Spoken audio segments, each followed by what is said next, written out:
დაგიბრუნდით და ჩვენი სტუმარი უკვე ჩვენთან არის დილამშვიდობისა ბატონო კახა. დილამ დიდი მადლობა რომ მობრძანდით. ჩვენ სიუჟეტში ვნახეთ როგორ დაიწყო ფოტოგრაფია და როგორ განვითარდა. ბატონ კახა, ფოტოგრაფია ამ შემთხვევაში რა ეტაპზე და რა საფეხურზე დგას? ხომ არ ფიქრობთ რომ ის ძველი ტრადიციები როგორც იყო ვთქვათ იგივე ფირზე მუშაობა ხომ არ ჩაყლაპა დღევანდელმა ციფრულმა ტექნოლოგიებმა? რა თქმა უნდა, ნაწილობრივ ჩაყლაპა. რა თქმა უნდა, იმიტომ რომ ფოტოგრაფია ადრე თუ იყო გაცილებით რთული, თვითონ მასთან მუშაობა, ფოტოკამერასთან მუშაობა, ფირთან მუშაობა, ეს დაკავშირებული იყო ასევე ქიმიურ პროცესებთან, მე ფირის ქიმიური დამუშავება იყო საჭირო, ასევე ბეჭდვა, პროექციული ბეჭდით.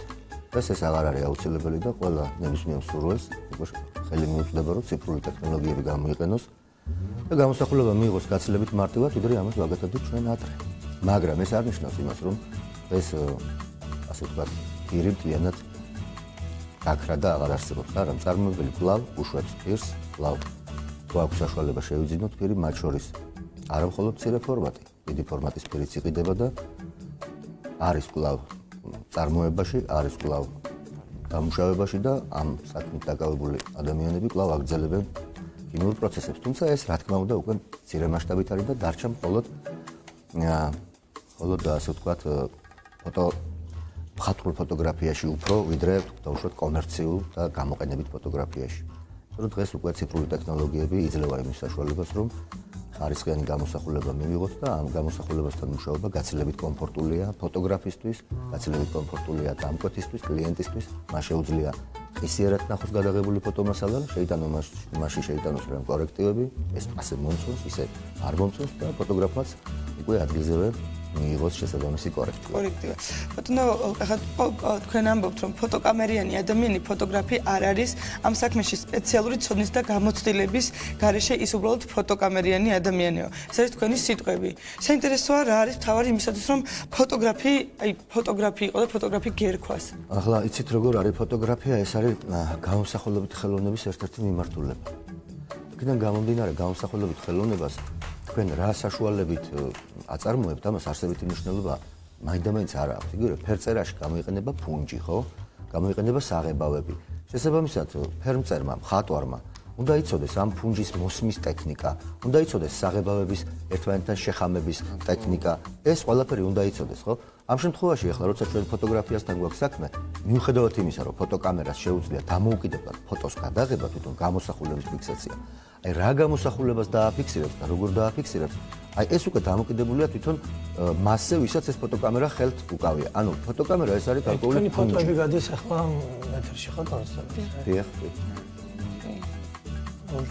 ეს არის ფუნჯი. ფოტოგრაფისტვის ფოტოკამერა არის მისი ფუნჯი. თუ მან არ იცის ფოტოკამერის გამოყენება, თუ მან არ იცის ექსპონომეტრია, თუ მან არ იცის ფერთა შესახებ თეორია, ფერებს თუ არ ფლობს, თუ არ იცის რა არის დომინანტი ფერი, როგორ გამოყოს მთავარი ობიექტი და ასე შემდეგ, თუ არ იცის რა არის კომპოზიცია, ერთი სიტყვით რომ არ გამიგრძელდეს საუბარი, მე გეტყვით რომ ფოტოგრაფმა უნდა იცოდეს იმდენივე, რამდენიც მხატვარმა. ერთადერთი განსხვავება მათ შორის გახლავთ ის, რომ მხატვარს აქვს ფუნჯი და ფოტოგრაფს აქვს ფოტოკამერა. გარდა ამისა, მას უნდა ჰქონდეს გემოვნები, მას უნდა ჰქონდეს შინაგანი კარგი ესთეტიკა. თუ ეს მას არ გააჩნია, არის ესეთი ალბათ თქვენთვის ცნობილია, კატას მოაბეს ყელზე პატარა ფოტოკამერა და ეს კატა დარბის და ფოტოკამერა ავტომატურ რეჟიმში ყოველ 5 წუთში ერთ კადრს იღებს.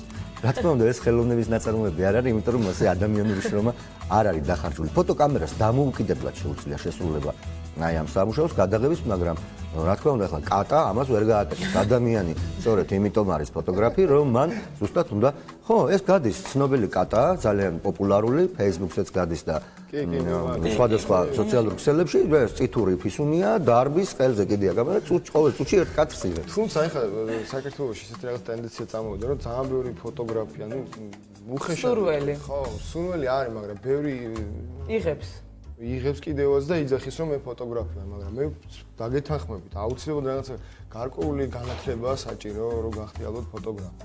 არის დღესდღეობით შეიძლება ადამიანმა, რომელიც დაინტერესებულია, შეისწავლოს ეს მაღალ დონეზე და მიიღოს განათლება. რამდენად განვითარებულია ეს ფილში საქართველოში?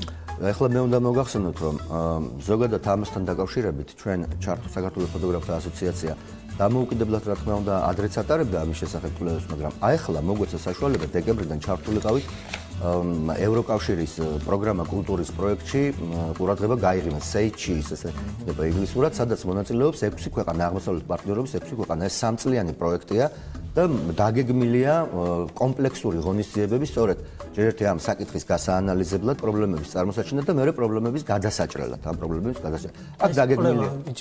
დიახ, აი აქ არის სრული პაკეტი ჩვენს მიერ ჩატარებული კვლევის მე მოვიტანე სპეციალურად, ეს კვლევა ჩატარდა 6 ქვეყანაში და რამდგომარეობა ანკეტირების გზით გამოიკვეთა რამდგომარეობაა და კვლევაც რომ არ ჩატარებულიყო მეტნაკლებად ცხადია და ისედაც თვალნათლივ ჩანს რამდგომარეობა გვაქვს ამ ხრივ ყველა ამ ქვეყანაში ეს პოსტსაბჭოთა ქვეყნებია თითქმის ერთი ეგრე მდგომარეობა მე მინდა გითხრათ რომ საქართველოს ფოტოგრაფთა ასოციაცია მინსკის კონფერენციის ამ პროექტის ფარგლებში ჩატარებული მინსკის კონფერენციის შემდეგ მოქმედ ნამდვილ წევრად მიიღეს ევროპის პროფესიონალ ფოტოგრაფთა ფედერაციაში და ფედერაციის პრეზიდენტმა ბატონმა სკოციმ, ჯუზეპე სკოციმ, რომელიც მინსკში გახდა, პირდაპირ აღნიშნა კონფერენციის შემდეგ, რომ პირდაპირ ასე ციტირებას მოვახდენ მის სიტყვების, მე ვთვლი, რომ ქართველი ფოტოგრაფები არ ჩამოუვარდებიან კლასით და ოსტატობით ევროპელ კოლეგებს, მაგრამ თქვენთან და დანარჩენ სხვა აღმოსავლეთ პარტნიორობის ქვეყნებში ძალიან მოისუსტებს ორგანიზაციული საკითხები.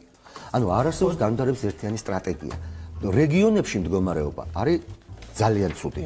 ოფიციალური მონაცემებით ჩვენ გვაქვს 6 უმაღლესი სასწავლებელი, სადაც ისწავლება ფოტოგრაფია, მათ შორის 5-ია თავმოყრილი თბილისში, დიახ, თბილისში და კიდევ ერთი სამწუხარო ამბავი გახლავთ ის, რომ არც ერთ უმაღლეს სასწავლებელში არ ისწავლება ფოტოჟურნალისტიკა. თვითონ ესეთი მიმართულება, დარგი ფოტოჟურნალისტიკა არ ისწავლება. აი ეს ცუდია. რეგიონებში რაც შეეხება, რეგიონებში მდგომარეობა აი გამოკითხვას თუ გადახედავთ, ნახავთ რომ ძალიან ცუდია. იქ აი გამოკითხვას უყურებ და ერთი საინტერესო კითხვა იღებ შემოსავალს ფოტოგრაფიით და ყველაზე დიდი პროცენტი, ანუ 40 მხოლოდ საქართველოში დაფიქსირდა 57% არა. შეგახსენებთ რომ ანუ ეს არის 46 კითხვა და იღებდა მონაწილეობას 1597 ადამიანი. დიახ. და როგორც აღმოჩნდა, ასევე არის ასეთი კითხვა, თუ მიგიმართავთ საავტორო უფლებათა დაცვის დარღვევის შემთხვევაში. მიუმართავთ, მაგრამ ანუ რეაგირება არ ყოფილა, ანუ ძირითადად არ მიმართავენ ხოლმე. ჩვენთან მიმართავენ. აი ახლა ვეძებ ზუსტად. აი 37%-ს არავისთვის არ მიუმართავს. აი ზოგადად ახლა კარგი ქენი ლევონე რომ წამოჭერი ეგ თემა თქვენ ერთ-ერთ კომპანიას ედავებოდით საავტორო უფლებების დარღვევას. დიახ. რამდენად დაცულია ვთქვათ თუნდაც ეს ფოტოგრაფთა ასოციაციამ მსგავს რაღაცები ხშირად ხდება თუ არა მაინტერესებს რამდენად ირღვევა უფლებები. და რა მექანიზმი ამ შემთხვევაში ძალიან კარგი მექანიზმი აი ამ შემთხვევაში ასოციაცია რას აკეთებს? ჩვენი ასოციაცია, ფოტოგრაფთა ასოციაცია, იცით როგორ არის კანონით მოწესრიგებულია, რომ აი ესეთი საავტორო უფლებების დაცვა, მათ შორის ქონებრივი და არაქონებრივი უფლებების დაცვა არ შეუძლია არც ერთ ორგანიზაციას გარდა ერთისა, ეს გახლავთ საავტორო უფლებების დაცვის ორგანიზაცია და მხოლოდ ისინი არიან უფლებამოსილი კანონით დაიცვან ამ შემთხვევაში უფლებები და მინდა გითხრათ, რომ ეს ძალიან კარგად კეთდება. ანუ თუ კი ფოტოგრაფის უფლებები დარღვეულია, მათ შორის ქონებრივი და არაქონებრივი უფლებები, ეს უფლებები გაყოფილია ორ ნაწილად და საკმაოდ რთული თემაა, მით უმეტეს საქართველოს პირობებში, სადაც ასეთი პრეცედენტები მაინც ბევრი არ გახლავთ. ეს ორგანიზაცია ძალიან წარმატებით იცავს ფოტოგრაფების უფლებებს და თუ დარღვევა სახეზეა, ყველაფერი იქნება ადეკვატურად და ყველაფერი გადაწყდება ნორმალურად. ერთადერთი ის გახლავთ, რომ სასამართლო დავის პრაქტიკაში თვითონ ფოტოგრაფის ნამუშევრის შეფასება ხდება მცირე თანხით მხოლოდ. აი ეს არის მხოლოდ და მხოლოდ ერთადერთი პრობლემა, რასაც დღეს ჩვენ ვაწყდებით, იმიტომ რომ პრაქტიკა არ არსებობს ამისი, გამოცდილება არ არსებობს და თუ კი ევროპულ ქვეყანაში დაუშვათ ფოტოგრაფის ნამუშევარი, რომელიც უკანონოდ იქნა მითვისებული, არა აქ ამას მნიშვნელობა რა მიზნით და ასე შემდეგ. მითვისებული და ეს ფასი ხანდახან 10-15,000 ევროს აჭარბებს შემდეგ, ანუ კომპანია ამითი მითვისებელი კომპანია ამითი ესე იგი ჯარიმდება ჩვენ შემთხვევაში. დიახ, ჩვენ შემთხვევაში შეიძლება სრულიად კანონიერად და ანუ სასამართლოს მეშვეობით ეს ფოტოს პირველი ფასი, თავდაპირველი ფასი შეფასდეს 5 ლარად და მერე ეს 5 ლარი გამრავლდება კანონით მოთხოვნით 10 ლარზე და გამოგივათ 50 ლარი. და ადვოკატის მომსახურება გამოგივათ 2500 ლარი. თუ რა თქმა უნდა დამოუკიდებელ ადვოკატს და თუ თქვენ მიმართავთ ავტორთა ასოციაციას, არაფერიც არ დაგიჯდებათ ამ შემთხვევაში ფოტოგრაფები დაცული კანონით ჩვენთან მოქმედ. აი ერთ პასუხს აგიკითხავთ, ну რა თქმა უნდა ძალიან ბევრი შეკითხვაა და შედეგების განსხვავებული, მაგრამ ერთი საერთო პრობლემა, რომელიც დავაკავშირე და ნათელია, არც ერთ ქვეყნის არც ერთ ფოტოგრაფს არ აქვს ფოტოსტუდია, 6 ქვეყანა აღმოსავლეთ პარტნიორობის ქვეყანა და აი 85%, 73% არც ერთს არ აქვს საკუთარი ფოტოსტუდია. ძნელია ეხა ფოტოსესია. ხო, ყველაზე მაღალი მაჩვენებელი არის საქართველოში. ძნელია. ბატონო კახა, პრობლემა ქართულ ფოტოგრაფიაში.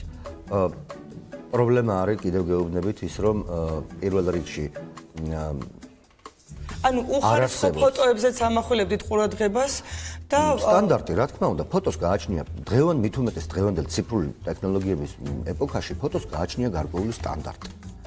ხარისხის სტანდარტია საუბარი და არა იმაზე რა არის მასში შემადგენელი. ანუ მისი არსებითი ნაწილი თვითონ შიგნი რაც არის ესთეტიკური ნაწილი. ეს ამ წუთში არ არის მნიშვნელოვანი.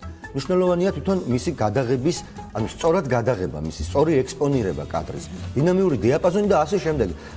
დიფრაქციული შეზღუდვა და ეხლა ამ ტერმინების რომ მოყვე, ცოტა გაურკვეველი იქნება. მოკლედ პრობლემა არის ის, რომ ადამიანი მიდის მაღაზიაში შეიძინა ფოტოკამერა და მას თავაზობენ რომ გადაიღოს რაღაც დაბადების დღე იქნება თუ სარეკლამო მასალა დაუშვათ მაღაზიისთვის რაიმე საქონელი და ის მზად არის ამ შეძენილი ფოტოკამერით მივიდეს და ეს მასალა გადაიღოს. არ გამოვა რა თქმა უნდა ეს ამბავი არ თქმა უნდა ხარისხიც არის. რა თქმა უნდა არ გამოვა ასე, იმიტომ რომ ხარისხი შესაბამისად დამპირობებულია ფოტოკამერის კლასით, opticis კლასით, ფოტოგრაფის ცოდნით, განათების ცოდნით, ანუ რაღაცას გიხარით რა. როგორც კი აი მხატვარს რომ იცეთ ფოტოკამერა, ის გაცილებით თუ მას ასწავლით როგორ გამოიყენოს ეს ფოტოკამერა ტექნიკურად, ხო? ის გაცილებით ძალიან კარგად გააკეთებს ამ ამოცანას, ვიდრე ამ საქმეში ჩაუხედავი ადამიანი. იგივე პიკასო რო ავიღოთ, ეხლა ძალიან გატაცებული იყო. თან მაშინდელი მხატვრებიდან არ დარჩენილა თითქმის არც ერთი, რომელმაც სასწრაფოდ არ შეიძინა ფოტოკამერა და არ დაიწყო, იმიტომ რომ ეს იყო მაშინ ახალი მოვლენა, რეალობის ასახვა ხდებოდა ფანქრითან, ფუნჯითან, საღებავით. მეტი სხვა საშუალება არ იყო. როგორც კი ეს გაჩნდა, ყველა მხატვარმა ეგრევე დაიწყო ეს საქმე. ბატონო კახა, ძალიან დიდი მადლობა სტუდიაში მობრძანებისთვის. მიმედი მაქვს ფოტოგრაფები და მომავალი ფოტოგრაფები გაითვალისწინებენ რჩევებს და ამ პრობლემებს და საკითხებს. მაყურებელს შევახსენებ, რომ ჩვენი სტუმარი იყოს ფოტოგრაფთა ასოციაციის თავმჯდომარე კახა ფხაკაძე. ხვალ ფოტოგრაფიაზე ისევ ვისაუბრებთ. გადავიღოთ ბეაჩელი მეტი ფოტო. ოღონდ ხარისხიანი. ოღონდ ხარისხიანი.